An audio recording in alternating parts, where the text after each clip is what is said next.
Okay, class. Wow, looks like Web Courses has finally figured out their bandwidth problem, and we can actually have access to some of these lectures, which is a good thing because it's very difficult to have an online class if you don't have any online mechanism. But anyway, okay, I've had my moment. Let's get into the second part of this lecture on the art of war.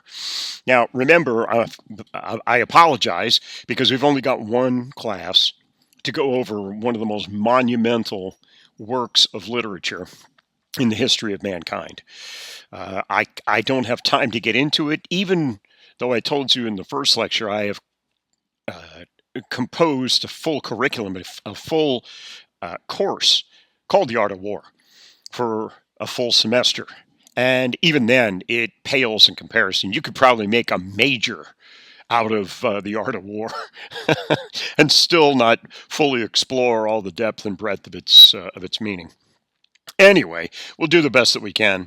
So remember that there were 86, or at least probably around 100, let's just use that, of the tenets that are listed in the art of war. And I just picked 10 of them out here just to give you a little bit of a flavor to do two things. A, to illustrate the misinterpretation and the depth of meaning to some of these, because it goes beyond just the superficial, again, shrugging shoulders and then saying, oh, yeah, well, okay, sure, and then going about your business, ham and a ham sandwich. And also to try to expand upon the idea of self-improvement and give you trainers and coaches and trainers a little bit of a heads up here that all of your learning, it's what I call in my books, Monumental Performance and Performance Spheres, etc. I call it PIC2, PCTWO, PCTWO, practice, conditioning, training, and working out. Now, it's all basically the same thing. It's all preparation for a contest or competition. But depending upon the sport or depending upon the athletic event, we characterize it using these different terms: practicing, conditioning, training, and working out. But this is all before you ever get onto the field, or the track, or the pitch, or the court. So all of this happens front loaded. That's the emphasis here. That's what General Sun Tzu is trying to get across, and that's what I'm trying to echo here. Coach, trainer, and even you medicos, front load your stuff. Try to get it out of the way. Try to do all your experimentation, all your trial and error, all your heavy lifting. Really, if you wanted to put it in some slightly different terms, your practice, conditioning, training, and working out must be at least as demanding as competition. You see, the lay people, muggles out there who don't understand athleticism, athletic competition, and sport, think that practice should be relatively easy. You should kind of take it easy, and then you knuckle down, and then you become really serious when you get to competition. Well, guys, nothing could be further from the truth. If you want to be successful, you work your ass off beforehand. You do all your prep work, you do all your practice, conditioning, training, and working out, and you do everything you can to expose yourself and your peeps to different scenarios, different situations, so that they're not encountering it for the first time on the course of the track or the pitch or the court. You don't want to have them confronted with something that they're trying to figure out, as well as the novelty of the situation. You need to have at least exposed them to this so that it's not that they're used to it, but they've seen it before. That's key. All right, so let's just get into these. I'll give you 10 of them and see what you think. Once again, if you find any of this resonates with you in your quest for self-improvement, I invite you to get online. There's all sorts of commentaries and works on the art of war. I often get asked which one is the best. Well, they're all good because they all reflect similar, very, very similar ideas. But remember, because of that lost in translation thing, that some of the specific words may be different. But anyway, so let's get into it, shall we? All right, number one. He says, when the enemy is relaxed, make them toil. When full, starve them. And when settled, make them move. And this, by the way, this goes on for several pages, just all it's what's known as a dichotomy, this or that. It's the yin yang. Where the enemy is relaxed, make them toil. So what he's saying here is that you try to set the stage. Something I always tell my athletes and my patients is that, especially when they're going off into like neutral ground, neutral territory, declare home field advantage.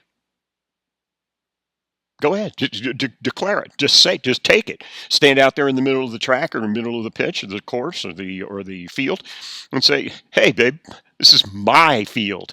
I got home field advantage. You want this? You want some of this? You come take it away. See what you got." But here he's talking in terms of you setting the agenda. You are proactive, so you act. And by virtue of your action, everybody else has to react. And what you do is you constantly set the stage and set the agenda so that you're keeping them off balance. They're not only trying to make a move, but they're just trying to regain their balance before they can make a move. So as long as you keep hitting them with unexpected things and you keep setting the agenda, by definition, you act, forcing them to react. So you control the field and you control the energy. And when full, starve them. When settled, make them move. And a lot of this you're going to see is based upon deception. We're going to get into that in just a second. Number 2, he says, a general who is skillful in attack whose opponent does not know what to defend. That's right. Be predictably unpredictable. If that means anything. Be predictably unpredictable. In other words, when you're out there and whoever is across from you, facing you, your counterpart, they predict that you are going to be unpredictable, that you could pull anything out of your hat at any given time. And that's advantageous because you can get into their head and you can live there rent free. So a general is skillful in attack whose opponent does not know what to defend, because obviously you can't defend everything. So you defend your weak points typically, but then again, there's a strategy and there's that deception, because perhaps what you're doing is you are creating the illusion that this is a weak spot and they are going to try to attack that, and only to find out that that is a very strong spot and they got fished in and they did exactly what you anticipated that they would, or what you predicted. Why? Because remember the pebble in the pond? Because this was probable. It was probably going to happen and you predicted it. He is skillful in defense whose opponent does not know what to attack. So defense or attack. Yeah. So you are fluid and you're constantly moving. Wow. There's just so much to say here. But this is great because a lot of it is based upon deception and feigning illness. Remember the Titans, where the one kid was supposed to be injured, but he wasn't. And then the quarterback turned out to be a martial artist, and that linebacker came over and tried to nail him, and he, boom, said, unnecessary roughness. And the ref turned around and said, by the quarterback? Yeah, no, don't think so. Okay, let's get into number 3. Thus, those skilled in war subdue the enemy's army without battle. They conquer by strategy. Now, remember what I was telling you last time. General Sun Tzu would have thought that killing and pillaging would be just a waste of energy and waste of valuable, finite, limited resources. So what he would do is he would cut off your supply lines. He'd cut off your water. He'd cut off your lanes of advancement. He would cut off your lanes of retreat. He would surround you. He would stymie you. He would stalemate you, and just wait. And then eventually, you probably raise the white flag, or at least be willing to talk, and then he will have won. He will have conquered. He would have taken you without having to draw his sword. The martial artist is known as the sword of no sword. Kind of a double speak there, but anyway. Thus, those skilled in war subdue the enemy's army without battle. They conquer by strategy.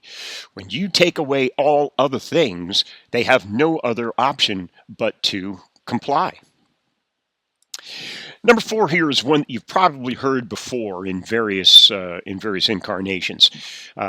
Anyway, this translation says, "Know the enemy and know yourself. In 100 battles, you will never be in peril." Now, okay, I'll continue. When you're ignorant of the enemy, but you know yourself, your chances of winning or losing are probably about equal. But if you're ignorant of both your enemy and yourself, you're certain in every battle to be in peril. Now, how is this one usually misinterpreted? Well, the uninitiated would read this and say, know the enemy and know yourself. In 100 battles, you'll never be in peril.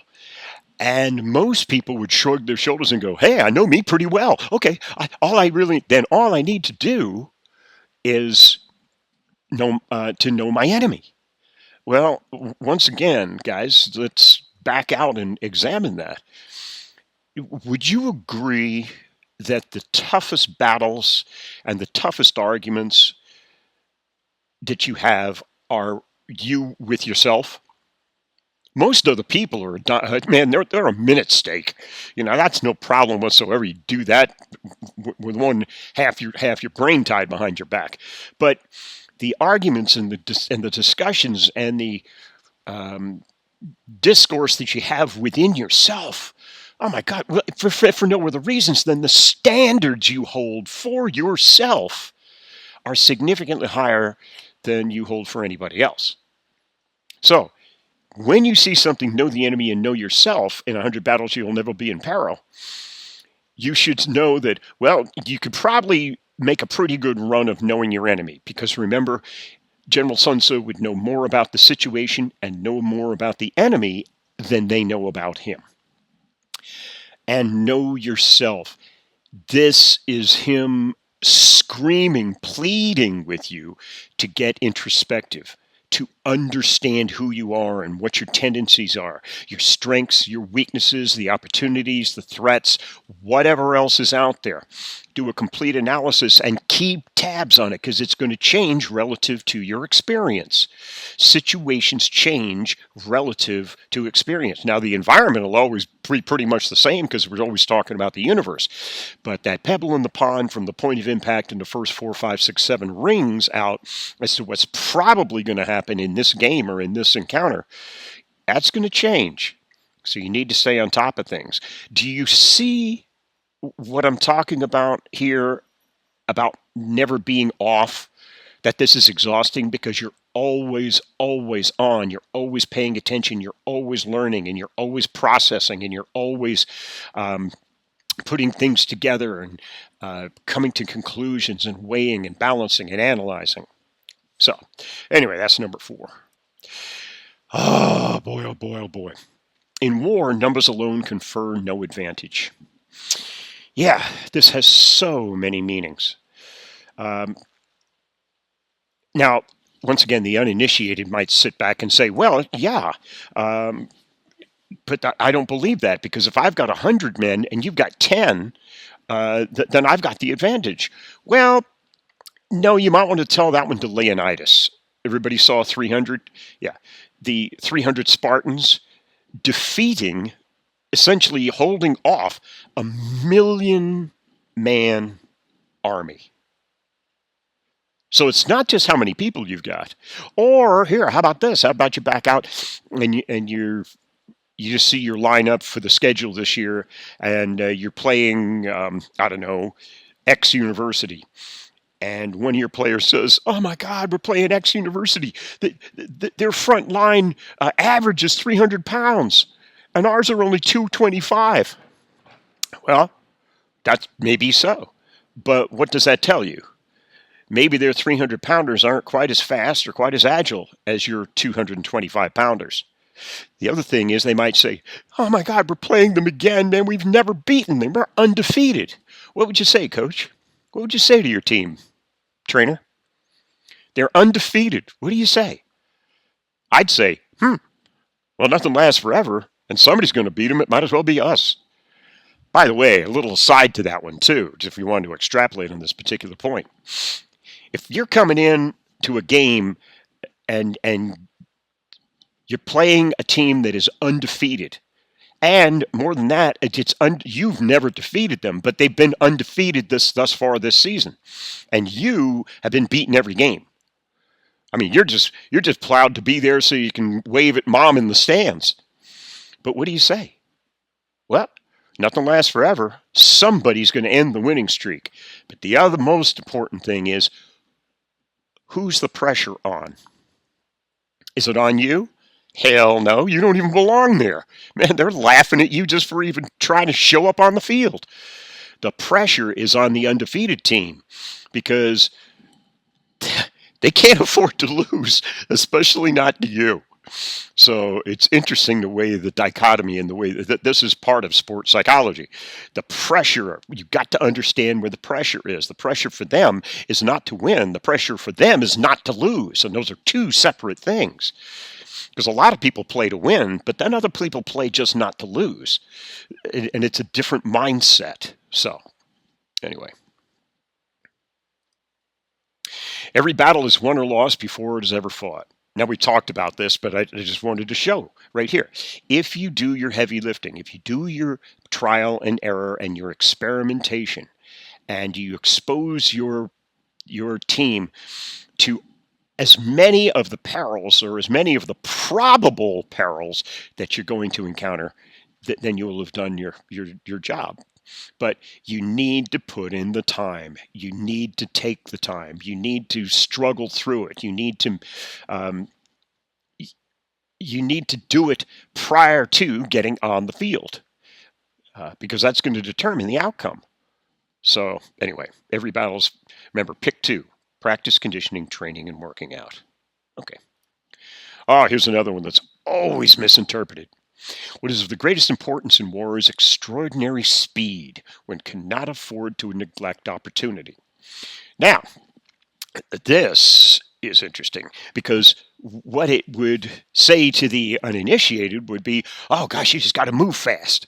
Well, yes, that's not incorrect. It's just not really what he's talking about. Remember in the first part of this lecture, I told you about that quote by Napoleon Bonaparte. He said, what is most important and therefore most valuable, I think the word was precious, therefore most precious, is the ability to decide. That's a layer that he's talking about. Being able to take information, come to a conclusion, and act upon it before the other guy or the other gal. So, what is of greatest importance in war is extraordinary speed. It's the ability to make a decision and to act upon it. Take Troy, for example. Remember Achilles and the Myrmidons with the black sail. And they were after Helen, the face that launched 1,000 ships, and yada, yada, yada, for the Trojan War. Well, anyway, where was the Myrmidons? Where was the black sail? It was right out in front. And they expressed extraordinary speed, but that's not where it ended. Because it continued as soon as they got to the beach. Because when they got to the beach, they didn't just sit there and go, whew, boy, I'm tired. That was a tough row. Okay, let's make some food. Or they didn't turn around to Achilles and go, okay, Achilles, what do you want to do? Okay. No, they immediately poured off onto the beach. They were like a school of fish.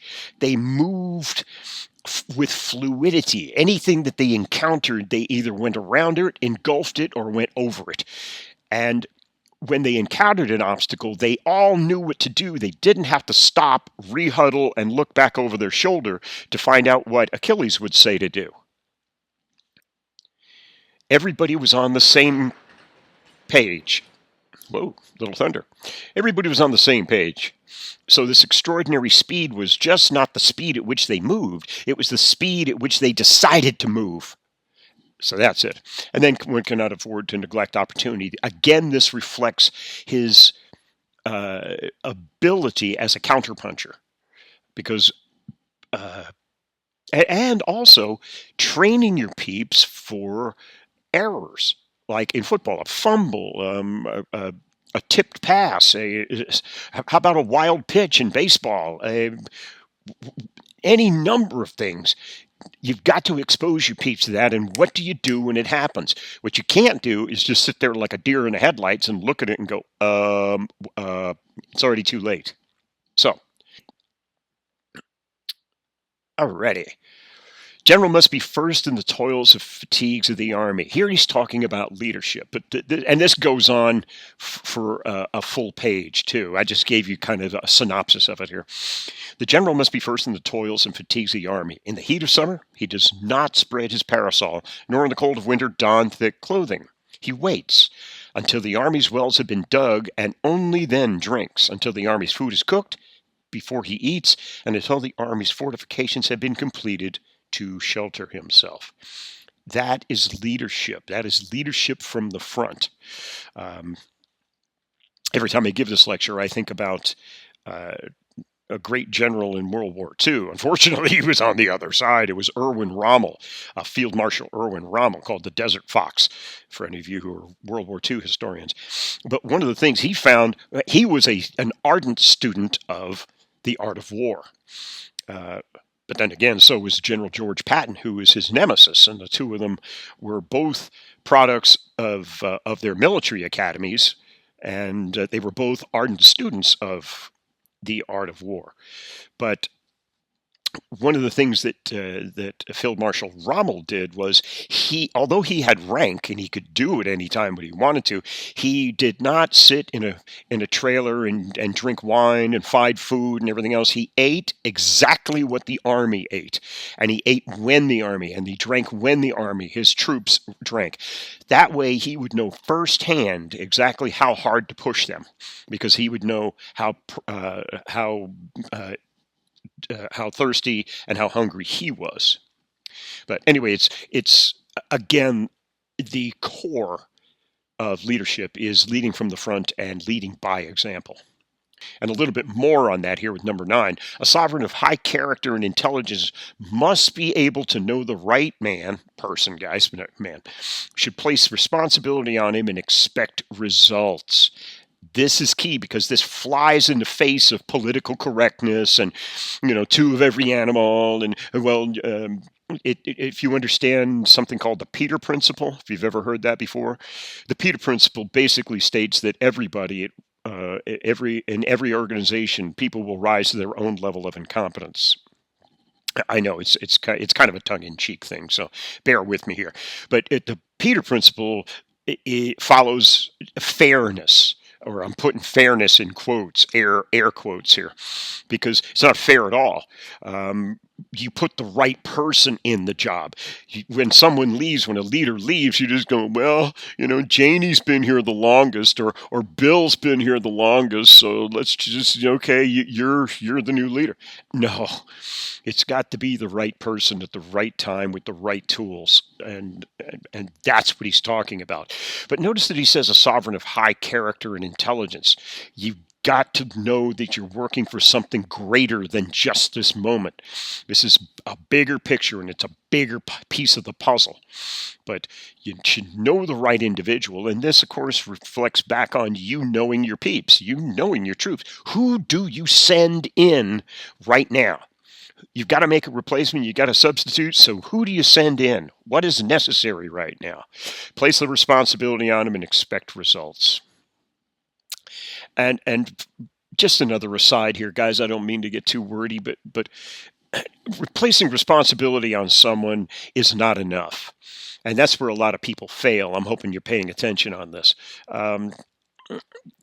Typically, people don't like to give responsibility away. They like to keep it for themselves, because to them, responsibility means power. However, when they find themselves in a position where they have to, more often than not, they will reluctantly give up the responsibility. Okay, here, you've got to go and do this, and you're responsible for this entire play, this entire show, this entire half, this entire game, whatever. But it's not enough, guys, because you're not giving a crucial addendum. You're not giving an associated piece of authority to make the responsibility work. If you only give responsibility and no authority, then you're setting your individual up for failure. You're being set up. So let me give you an example here. If you have all the responsibility and no authority to change it, then you're a slave. No, no matter what goes on here, you're responsible. Oh, and by the way, you don't have any ability to change it. By the same token, if you have all of the authority and no responsibility, you're a dictator. In other words, you can do anything you want, but somebody else will blame them. So it's got to be both. So it's not enough to say to the team, Joey here is responsible, but he is also got the authority. When he speaks, I'm speaking. Questions on that? So when he says something, he tells you to do something, it's me telling you. That's the way to set someone up for success. Anyways, just a little aside there, kind of management 101, leadership 101, I suppose would be more accurate. And then finally, if an enemy has alliances, the problem is grave and the enemy's position is strong. If he has no alliances, the problem is minor and the enemy's position is weak. Now, again, this is misinterpreted because usually people think of alliances as being indigenous persons, spies, allies. Those. Yes, it is all of those things. But really, what he's talking about is if your enemy has done as much studying about the situation as you have. So you see, one of the hallmarks of General Sun Tzu is when he went into contest, when he went into combat, when he went into competition, he made a point of knowing more about his opponent and the situation than the opponent knew about him and the situation. If the enemy has alliances, in other words, if he knows just as much as you do, wow, okay. I guess we're kind of on an even footing here, but I'm still going to play some cards here to try to get into your head and again live there rent free. But if the enemy has no alliances, the problem is minor and the enemy's position is weak because they haven't done their homework, and that's going to be to your advantage. So anyway, guys, there's a kind of a 10, and it goes on and on and on. I just love this work, and I refer to it all the time, and I reflect back on it all the time. And if it resonates with you, I recommend that you just go online and you can download a whole bunch of stuff, and if you really want to go ahead and do it, get on Amazon or whatever, and get a couple of copies. They're little tiny. It probably costs you $5 or something, free shipping, and they'll be there tomorrow. Of The Art of War, and then if you want to read it straight through, because it's just wow, it's just so much stuff so fast. But after you've read it cover to cover, which once again will not take very long, keep a copy so you can just flip it open. I did this for a number of years, right before I went to work out. So while I was sitting there and getting ready, I just opened a copy of The Art of War and I'd read one page, or arbitrarily, any page, it doesn't matter. And then, and it would give me something that I would think about during my workout. Okay, guys, I hope you enjoyed that. Again, I apologize. It was a poor representation of the amazing work that it is. Well, let's see what we got here. Oh, end of lecture 2. I love it when a plan comes together. Okay, we'll have something next time. Hope you enjoyed it.